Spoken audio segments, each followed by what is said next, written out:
Tolobaki awa, il pensait que ils avaient théâtre. Nyonso, ils avaient théâtre traité. Enfin, la porte maintenant, il kangami. Fati vient de fermer la porte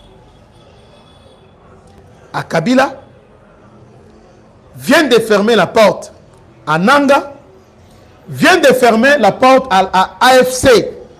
Tous ces mondes-là, maintenant, c'est la dialogue. En tout cas, porte s'aligner. Kangami. Quel message puissant et percutant. Bravo. Bravo. Vous savez, avant ce message, avant à convoquer dialogue, il a reçu Lorenzo. Non seulement reçu Lorenzo, parce que les gens ne savent pas lier à l'événement. Bah, signé corridor, il y a l'Obito. Ils ont signé rapidement. Après, on a annoncé. Qu'est-ce qui se cache réellement? On va en parler aujourd'hui. Nini, qu'est-ce qu'il a dit réellement? Kagame inconsolable. Kabila, Nanga, Milelo. Je vous avais prévenu.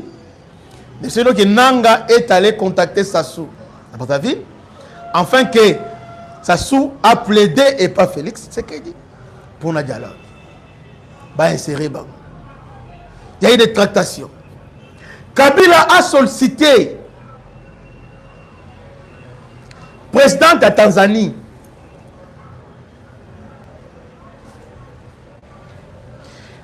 Par respect, Félix a défendu Tesnaï. Avant ça, Kabila était en contact avec le président Angola. Et le président Angola, depuis longtemps, a milité pour un dialogue inclusif avec Kabila. Avec Kabila. Mais ce que l'Angola a oublié, c'est que l'Angola est là pour l'intérêt des États-Unis. Alors que les États-Unis ont sanctionné Kabila. Un mois de l'homme, on a un peu moins froideur entre l'Angola et la RDC. Parce que pour l'Angola, il fallait que Kabila Wazala, il faut négocier. Ok, il a négocié à Doha. Maintenant, suite à l'Angola, il va négocier combien de fois avec ces gens-là? Félix vient de fermer définitivement la porte na Nanga, Kabila et les autres. Mais avant ça, à la veille,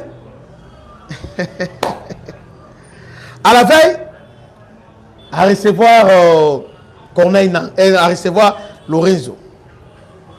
Lorenzo a dit porteur des messages, il y a Trump.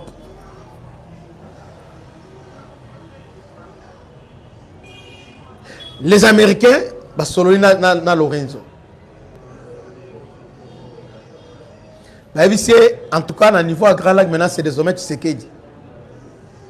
Fongola mato yoka.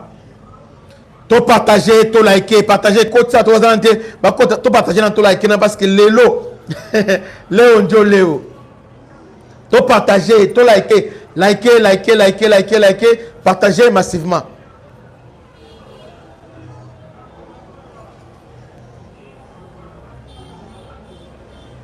Vous savez, Lorenzo qui vient, porteur d'un message.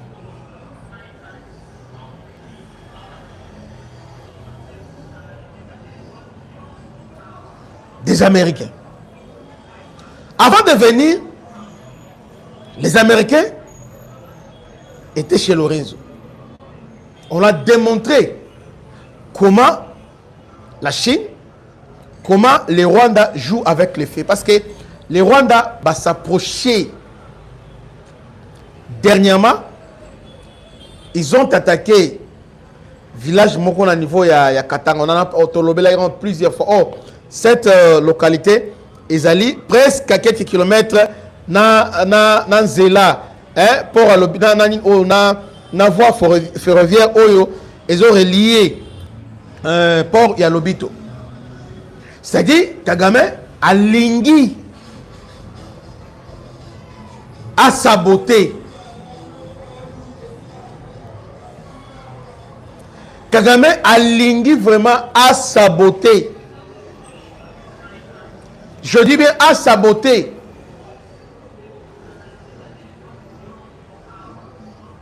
Il a saboté. Malheureusement.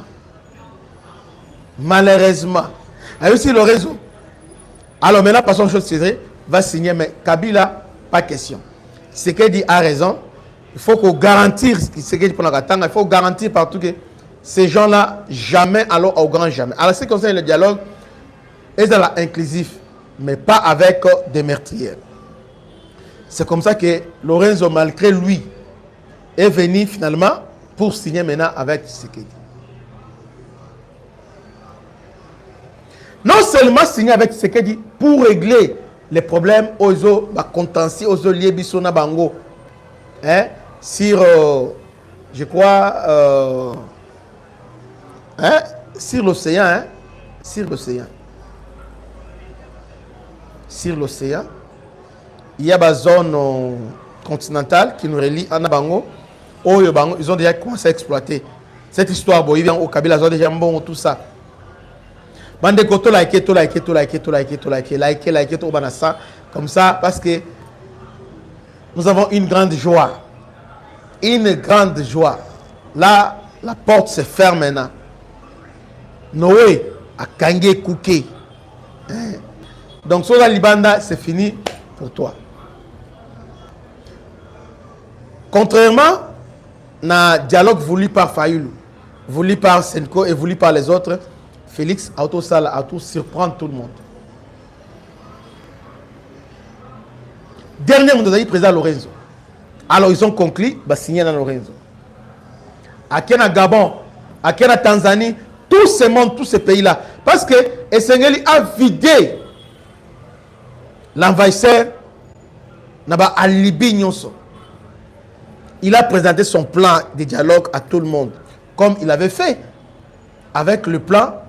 Il y a FDLR, mais il s'est déplacé lui-même dans Brazzaville, il s'est déplacé lui-même dans Gabon, il s'est déplacé lui-même dans Tanzanie. Il a expliqué à tous ces pays-là.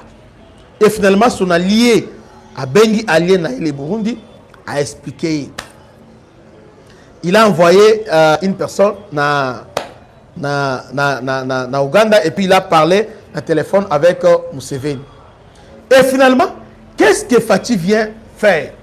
Suivez-moi attentivement. Félix a aussi changé la donne à niveau moko Yakosa Kanate. Ce qu'il faut comprendre d'abord ici. Ce qu'il faut comprendre ici, c'est que les gens, ce qu'il faut comprendre une fois pour tout, parce que lorsque moi j'ai fait mes analyses, nous avons ramassé ce qu'il vient de faire ici, il y a continuité, il y a changement de la constitution. Il y a un référendum.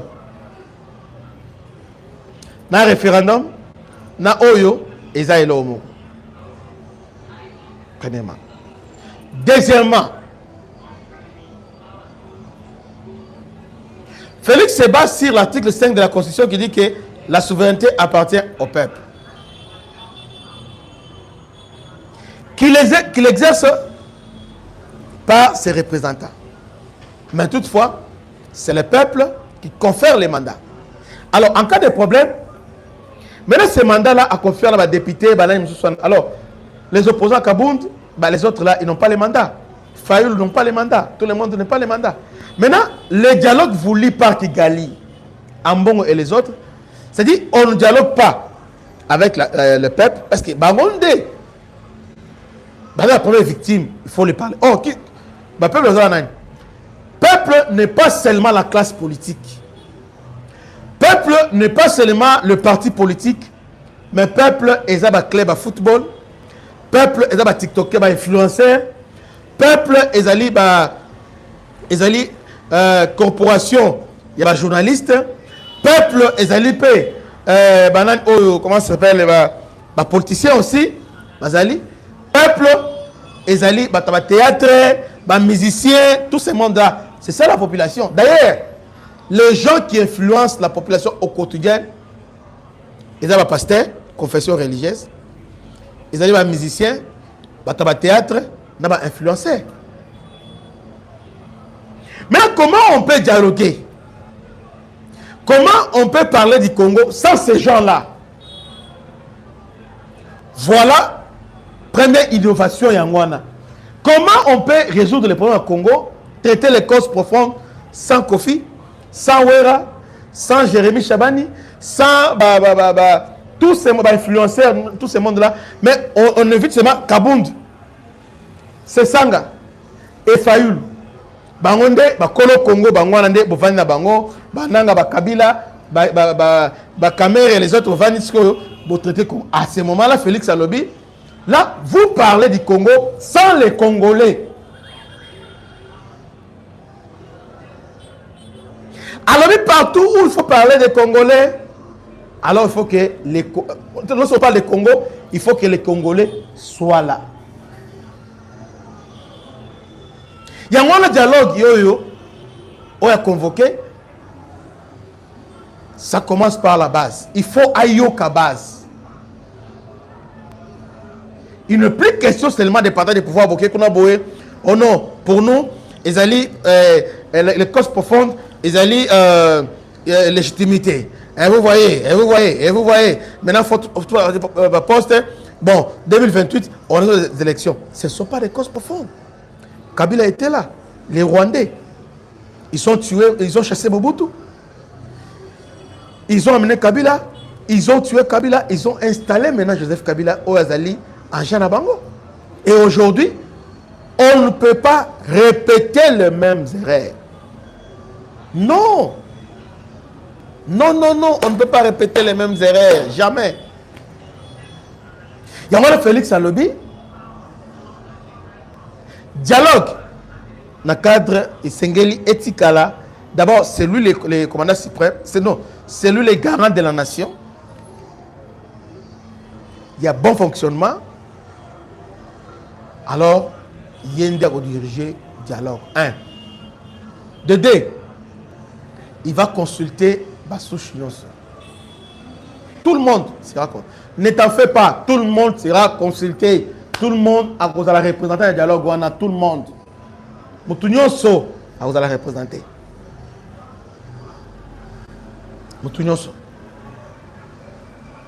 Et ça, c'est un parti politique. Parce que souvent, le dialogue, au moins, Balisanga Bonganga, Oyo, Ali-moi, Kala, Baolengan Koi. Baolengan Koi, Balisanga Bonganga, Nanani Susu, Nanani. Ale Bolondra, qui encore? Ils sont nombreux. Tout le monde est dans un ancrage populaire. Mais, dans le dialogue, ils sont là. C'est eux maintenant qui parlent au nom du peuple. Quel est ce peuple-là?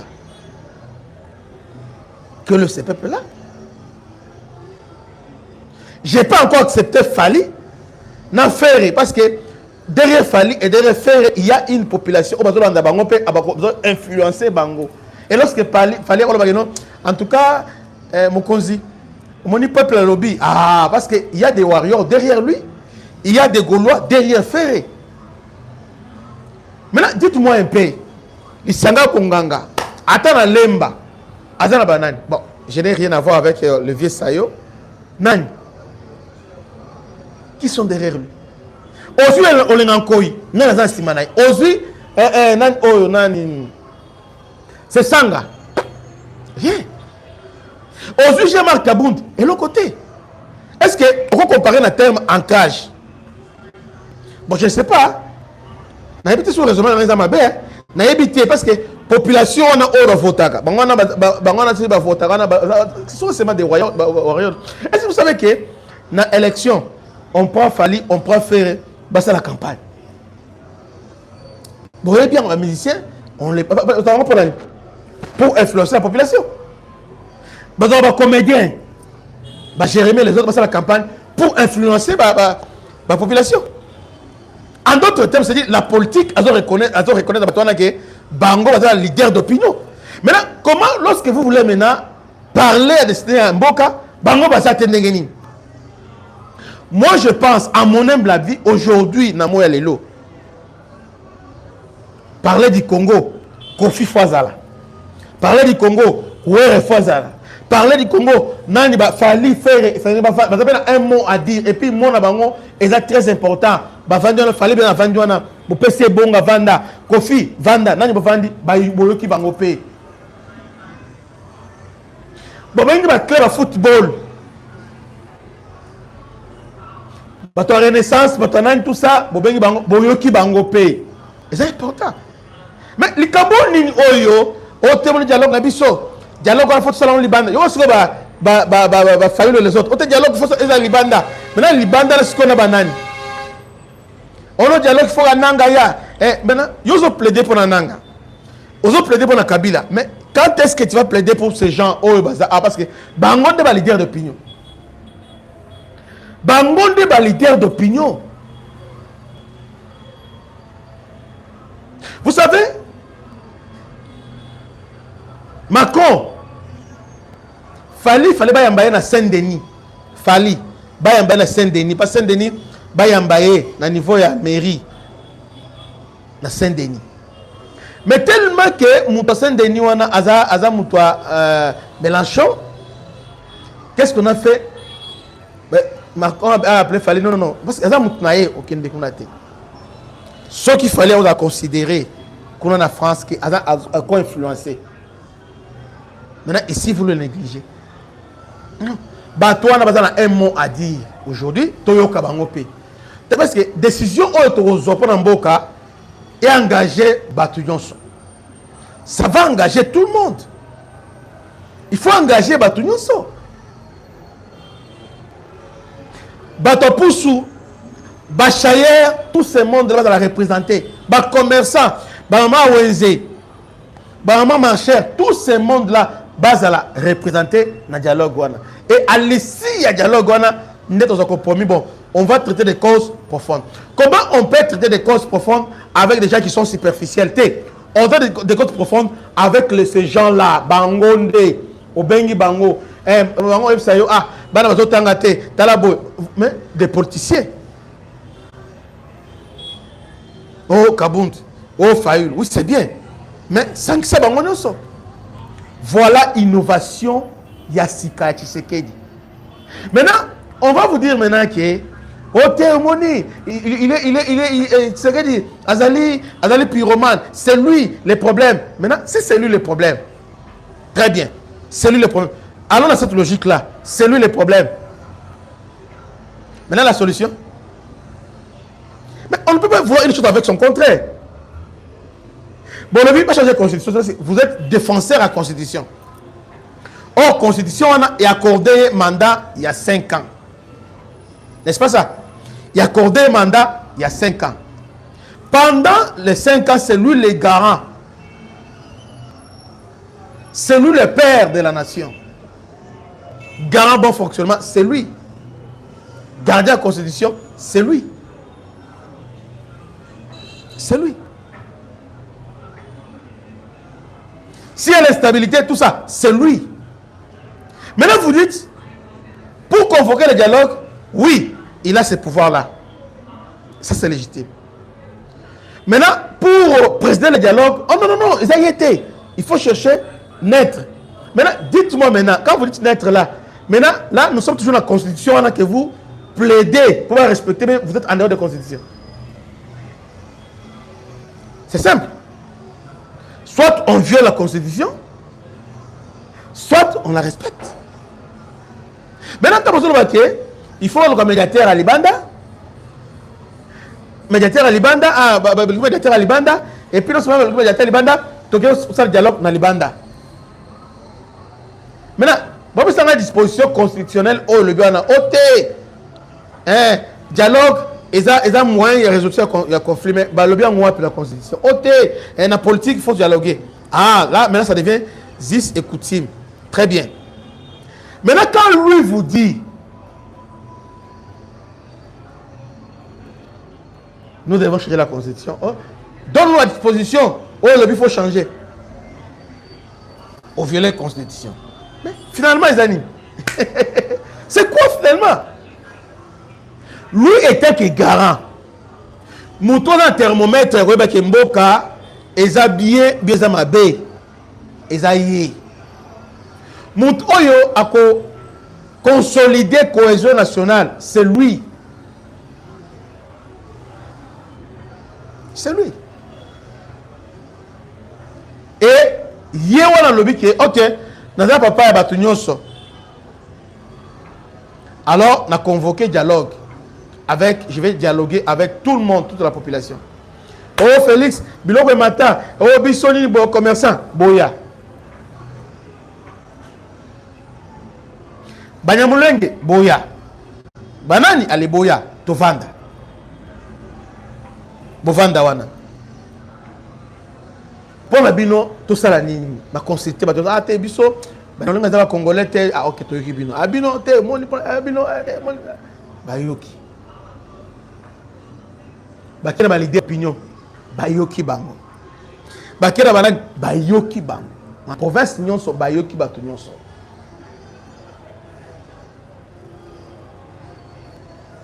Maintenant, dans le niveau à Kinshasa, va créer maintenant forum.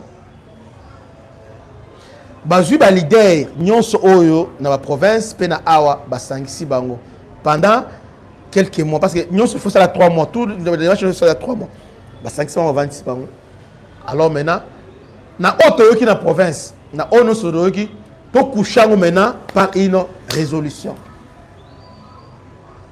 Cette résolution là, moi je crois que y a une nouvelle constitution. Et la mouka ozolala, la mouka. La mouka ozolala. Donc cette révolution là, nde eko ramener biso nde eko basala nini ba convoquer référendum.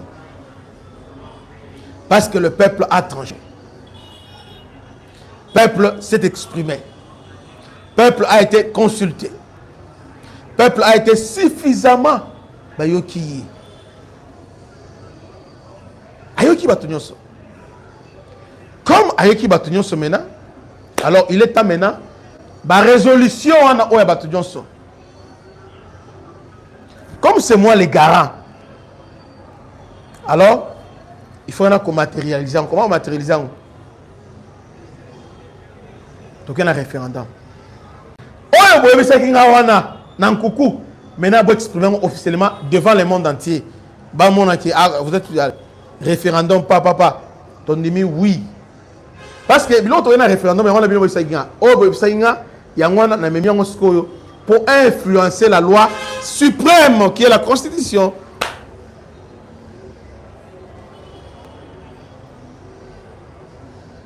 Il joue sa carte. Maintenant, espoir, il y a Fayoul. Espoir, il y a Katumbi. Espoir, il y a M23. Bolandanga malamu, bolandanga makambo comme lengi yango, place oyo amamo comme ande yango, to like to partager. Landanga sikoyo. Espoir na bango ezaki nini? M23 comme la Katanga. Kleboa. Les jours oyo au plateau, point zéro qui mine beaucoup qui na ba salon opposant, il y avait fête. Balobi voilà. Voilà. Ça y est. Parce que là, ton juillet, il sera obligé. Maintenant, par reconnaissance, les gens maintenant qui lui ont amené la table, il y a vraiment un faillite, ah, ceux qui n'ont pas la terre, ils vont changer la constitution. C'est-à-dire, quelque part, pour la Bango, M23, a un instrument oyo, bazo agité. Pour ramener Tshisekedi à dialoguer. Mais pour dialoguer, nini. Oh, et dans la dialogue, on vient vous imposer un cahier de charge. Tala Ezabosi. À ce moment-là, Kagame a infiltré Batnaye, na niveau à Poto, Bambon, Zotambola. Parce que pendant le dialogue, Ndebisika Oyo, politique sur la villa. Congolais, Fongolais, Musembala, Oyo, sur la villa. C'est pourquoi on passe au Bissonoso. Pendant le dialogue, Oya Bangon Obasan City, nde bisika banvoie maka. Parce que la France a d'autres paquets pour l'intérêt là. Nan Chine a des paquets, États-Unis a des paquets. Chacun maintenant, derrière chaque politicien, il y a une puissance. Même sous-régionale. Même Brazzaville, Oyo, a zappé na Congo. Même Gabon, même Angola, a zappé na Congo. Donc on a un dialogue, on a à défendre. Mais là, Félix a pensé qu'il n'avait pas question. C'est que M23 comme la Katanga, so la Katanga ah ben là le auto de dialogue c'est bon et là liboso et za libanda. À ce moment-là, dialogue à libanda des années ba résolution. Apprendre à laisser. Batio couteau à. Ceux que boy ils vont progresser. On va progresser pour voir ici. Alors M. Félix Sekedi première résolution signée à OK en aucun cas au briquet un troisième mandat. En réalité, il n'y aura pas un troisième mandat. Parce que la Constitution est claire. Mandat Moko est renouvelable. Si il va briquer un autre mandat, ça sera le premier mandat. Parce qu'il y aura une nouvelle Constitution. À ce moment-là, le troisième mandat, vous allez mandat Yaliboso. Là, il faut lever les ambiguïtés. Donc, tous ces opposants, c'est Sanga, Kabound, Fayoul, tout ce monde-là, il y a un moment où Fayoul ôté, au moment où il faut Nanga Zala. Bon, Fayoul est Sanga P. Intérêt, nous allons noter. Parce que grâce à Nanga, nous dialogue avec Salama Libanda, nous grâce à Nanga, dialogue avec Salama, nous allons l'enlever na bango. Maintenant, Félix a compris. Il a compris que nous sommes oyo, ils ont qu'une séminaire. C'est le haut plateau. À venir, il y a Congo ainsi que il y a régime, il y a Union sacrée, c'est le haut plateau. Si je maîtrise le haut plateau, je vais imposer le règle. Or, nous sommes dans un timing. Kagame a pris le risque. Mais avec un timing oyo précis. Oyo a encore dépassé té. Alors que nous avons l'opération Moko, mais opération dans un mois, ça a dépassé un mois, alors c'est fini. Quelle est cette opération? Il faut dans Mwenga, Fizi, na Uvira. Et puis, na Katia la Tanganyika. Je m'arrête là. Maintenant, nous sommes dans la table, il y a négociation. Nous allons répéter. Azu Mwenga, Azu Fizi, Azu Uvira. Totalité. Maintenant, Bakoti Tanganyika. Alors Tanganyika, Bakoki ou bien Bakota. Voilà maintenant leur plan. Plan ils allaient qui boé. Balinga Bakota Tanganyika Balamoto, Balinga Bakende force Bendera, Batelemi. Entre-temps, na Katanga, déjà quand tu as Kyobo déjà ils sont déjà positionnés. Namitonga là, ils sont déjà positionnés.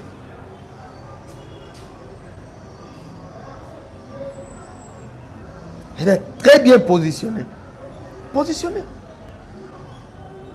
Donc, en d'autres termes, ils vous ont encerclé. À tout moment, en cas de bataille, ils ont déjà avantage. Qu'est-ce que Félix a fait?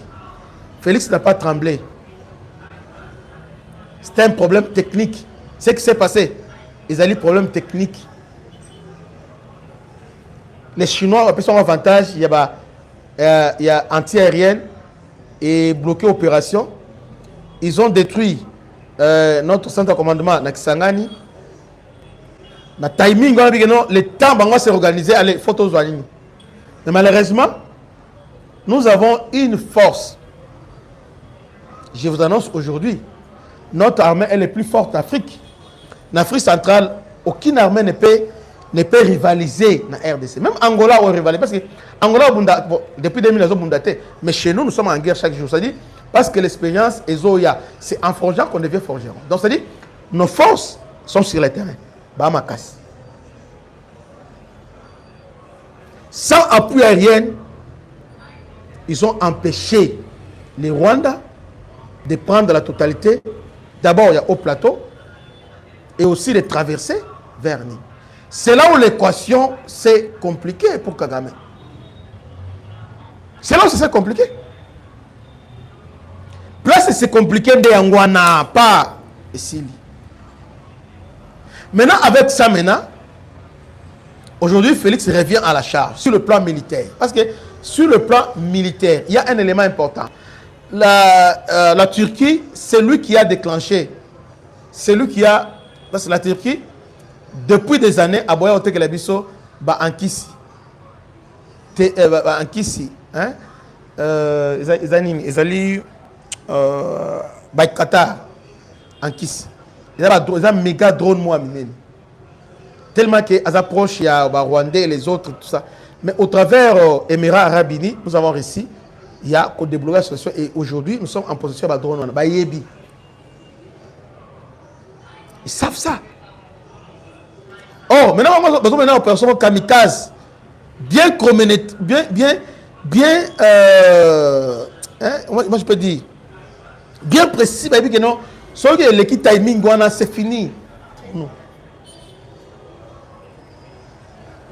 On les a bloqués. On les a contenus.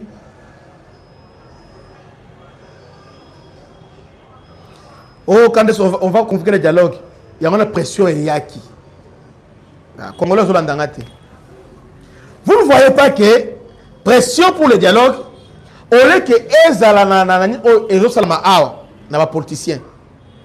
C'est-à-dire, il y a cette symbiose entre AFC et C64. Abanda, il pressionne depuis quand? Depuis le mois de juin, juillet. Ils avaient un timing, mois de juillet, il fallait que soit totalité, il y a Haut Plateau, et puis 4 ici. Il y a une pression sur le terrain, pression, et Simbité Félix Libanga. Bon, c'est la pression, et puis, quelle est les divisé pour mieux régner à comprendre. Et là, les bossons, qui ont été boyés, atali, on a la force. Si on a un bandit, il y aura des bavilles. Hein? Droit de l'homme, Baoganga. Alors, ça peut se retourner contre moi. Allez, placé à Kaboli Bango. Bengi Bango Balamona dans Burundi. Ils sont pas dans la zone boye. Allez, accepter dialogue. Allez, Kabouani. Bato Kabila, Tanzanie était à Kaboli Bango. Ils sont maintenant fragilisés. Maintenant, comme ils sont fragilisés, entre-temps, sur le plan militaire, Azolenda, à un moment donné, waouh, APB.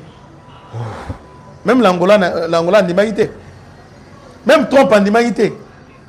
Et finalement, timing Nabango, écoulé. Va obtenir gain de cause. Alors maintenant, c'est lui qui reprend la main. La main qui commande. C'est lui maintenant qui reprend la main.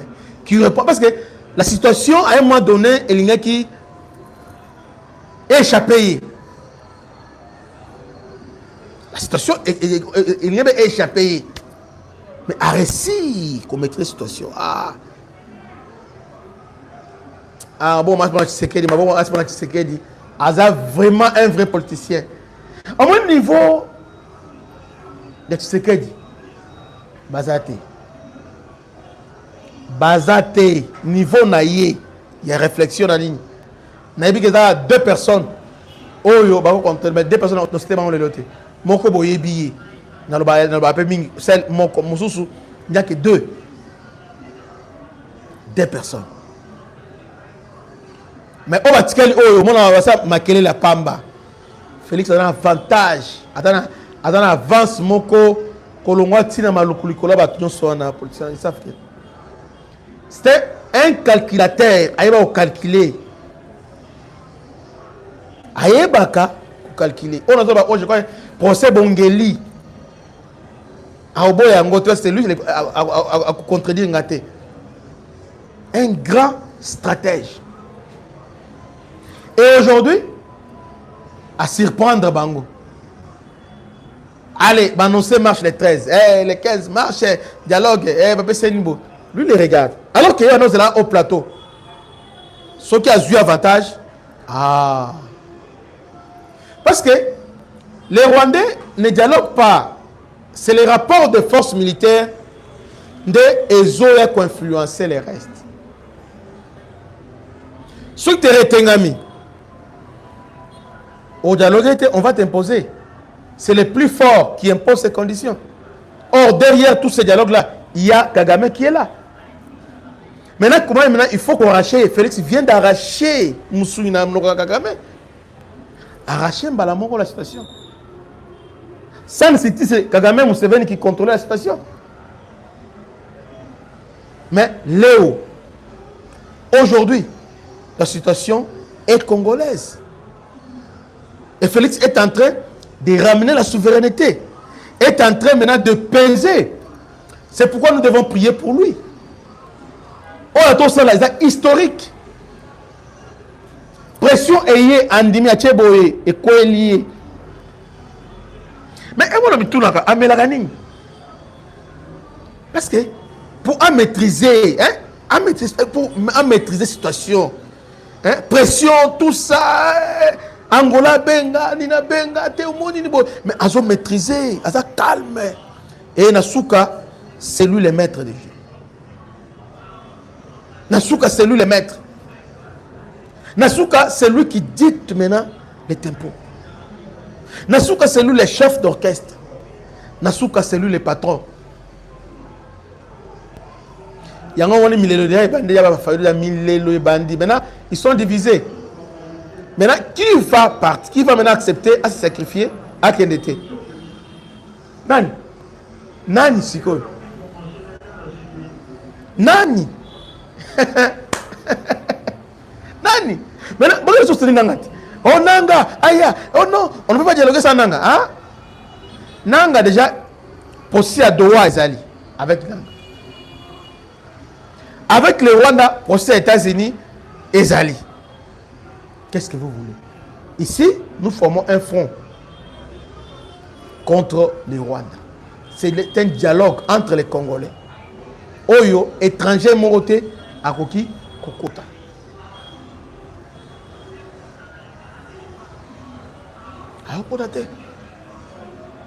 Et aujourd'hui, terrain est engami sur le plan militaire. Vous savez que nous sommes déjà à point zéro. Ah, voilà. Je vais en parler tout à l'heure là. Affrontement, à point zéro.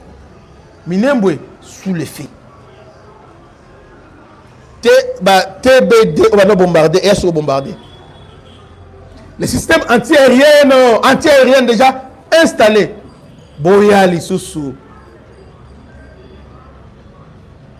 Hier, l'avion, va partir bombardé. C'est ici où Moïse Darogabo a bimisi Minouboye à Yembang pour pleurer. Or, ça fait 3-4 mois, Azol et la terre, Azol applaudit. Maintenant, Makambongo.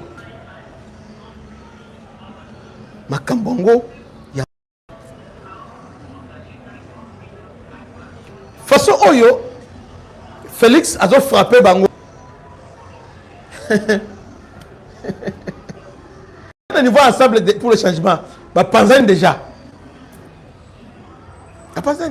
Parce que dernier virage en gros, train décollé, soit tu t'accroches. Maintenant, Fayoulou doit éviter l'erreur à passer. Hein. On n'ira pas aux élections avec Kadima. Ah, ma député, Bazalate. Maintenant, quand on train décollé, qui est Yemoko a député, mais après Yemoko a posé la présidence. Quelle contradiction. Mais pour ne pas répéter même erreur, train décollé, c'est le commandant suprême. C'est lui que le peuple, selon article 5, a mandaté. A mandaté, a la légitimité, a lobby. Ce que yo oboya, vous avez la légitimité ni. Yo koboya, qui est derrière toi?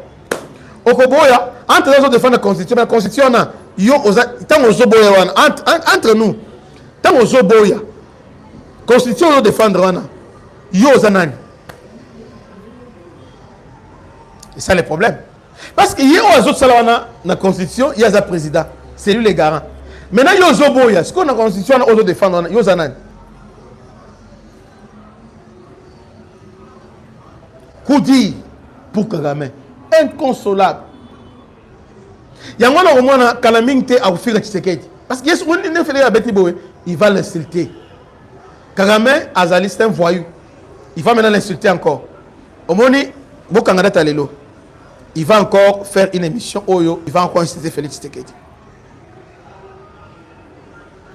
Félix Tshisekedi, c'est la seule personne. Donc, soit Azakisi. Azali kisi oyo anti Kabila anti Kagame Yewana. Et le véritable fils, c'est lui parce que là où le père a échoué, là où le père a été dribblé, le fils vient maintenant venger son père. Comment il a vengé? C'est de la plus belle manière. C'est le véritable fils, à la fois idéologique et à la fois biologique. Bravo. Bravo. Bravo. Dialogue Oyo. Nous avons plaidé Kaka. Bato Maeli. Bakota Yang. Vous avez un politicien. Quand un chef coutumier. Mais Bato Nyonso va participer. Et surtout, va influencer. Babokechu. Tous ces combattants-là, partout Bazali, Baz à la consulter. Bangonde, avec des musiciens. On dit que dans la guerre, ce sont les musiciens qui étaient les premières victimes. Les musiciens. On a plaidé pour les musiciens. Donc, dialogue, sans Ouera, sans Jibé, sans Ferré, sans Fali, sans si tout ça va Kofi. Jamais.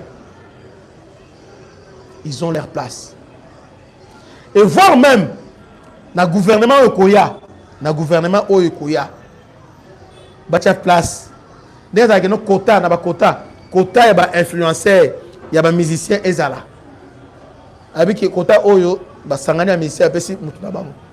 c'est important. Baza. Dans le Congo, il y a les leçons des musiciens. Donc, les musiciens ont besoin d'influencer. Alors, Congo, c'est la musique. Congo, c'est la culture. Or, Bango, de Bazo, président culture. Pourquoi le négliger? Il faut qu'on y ait Bango. Et il faut qu'on se crée Bango. Dites-moi dans les commentaires, j'ai raison ou bien nous avons tort. Alors, rendez-vous dans les commentaires. Je vous dans les commentaires. Dites-moi, analyse et puis, selon toi, ce que le dit oyanga, ils ont bon voté. Tout le monde commentaire pour ma solo, to solo là. Que Dieu bénisse. C'était votre humble serviteur, le bishop Christian là. Salutations na honorable. Il finit quoi Tchango. Monizi Titou Blaise Bambote Ebele. Et aussi na Esther Nteya Bambote Ebele. Que Dieu bénisse. À la prochaine. Ciao. Bana Congo, bino batu bozana besoin ya kutonga bandaku na bino. BM échafaudage, ezopesa bino, planche, shell, sécurité, marzimal et lenda. L'air mutamati, mutakokwe ya te. Yabiso, eza na ba norme européenne. Yabiso eza ya ba chinois te, ya ba indien te, ya ba libanais te. Un bus sera mis à votre disposition. BM échafaudage.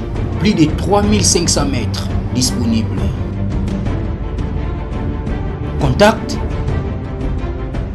Maman Nangaye. du nouveau à Kinshasa, place Yassur, des amoko na immeuble Emma, des arabes normes, standard, international, et Goyamba, Batunyoso, en famille, en couple, salon VIP, et salle à manger, salle de bain confort et magistral et des chambres à coucher, cuisine Kafou, sécurité, USA assuré, connexion internet illimitée, Facebook, TikTok, WhatsApp, et à Ophélie, groupe électrogène 24h/24h, courant et Kindakate, na immeuble Emma. Notre adresse dans la commune de Kalamou, quartier Yolosi, avenue Balinga, numéro 9. Soyez les bienvenus, immeuble Emma.